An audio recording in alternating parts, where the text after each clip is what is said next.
जिस विषय पर बात करेंगे वो है ईर्ष्या। जी हाँ, किसी की सफलता या सुख देखकर पहला भाव क्या जागता है हमारे हृदय में?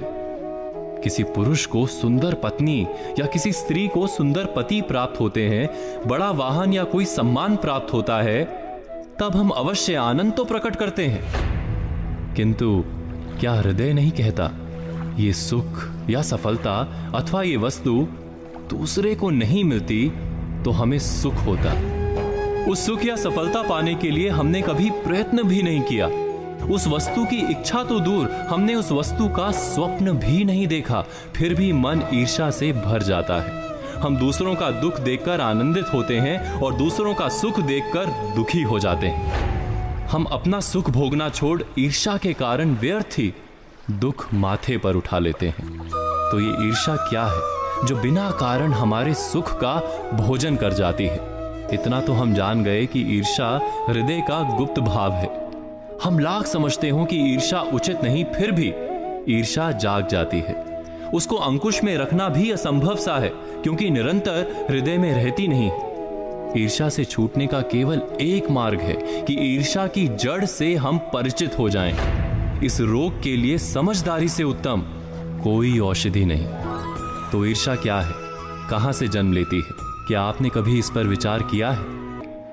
जब किसी को कोई सुख, कोई सफलता या कोई वस्तु प्राप्त हो जाती है तो वास्तव में उसका जीवन बदलता है, समाज में उसका स्तर ऊपर उठता है। वस्तु छोटी सी ही क्यों ना हो, कम से कम लोग उसका अभिनंदन अवश्य करते हैं। कुछ समय के लिए वो निकट के समाज, परिवार या मित्रों की मंडली का केंद्र बनता दिखाई देता है, और ठीक उसी समय समाज, मंडली या परिवार की दृष्टि हम पर नहीं रहती।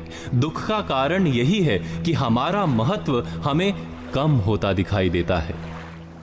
क्या ये सत्य नहीं? जब दूसरे व्यक्ति को कुछ प्राप्त होता है तो हमारा समाज, हमारी मंडली या हमारा परिवार हमारी तरफ देखना बंद कर कुछ समय के लिए दूसरे व्यक्ति की ओर देखने लगता है। यहीं से ईर्ष्या का भाव हमारे हृदय में जागता है। हमारे मन में सदा ही ऐसी इच्छा क्यों रहती है कि सब हमें ही देखें, कि अपने समाज के केंद्र में हम सदा बने रहें। समाज के केंद्र में बने रहने से प्राप्त क्या होता है? विचार कीजिए। जब तक समाज के केंद्र में हम हैं, हमें प्रतीत होता है कि हम महत्वपूर्ण हैं।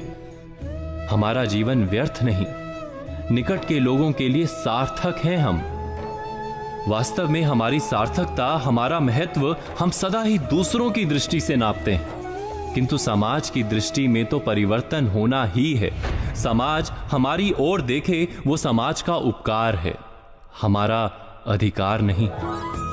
हमारी सार्थकता का प्रमाण जब स्वयं हमारे अपने हृदय से प्राप्त होने लगे, हम अपने जीवन से रस उठाने लगे, अर्थात जब हमारा हृदय आत्मविश्वास से भर जाए, तो ईर्ष्या का भाग अपने आप चला जाता है।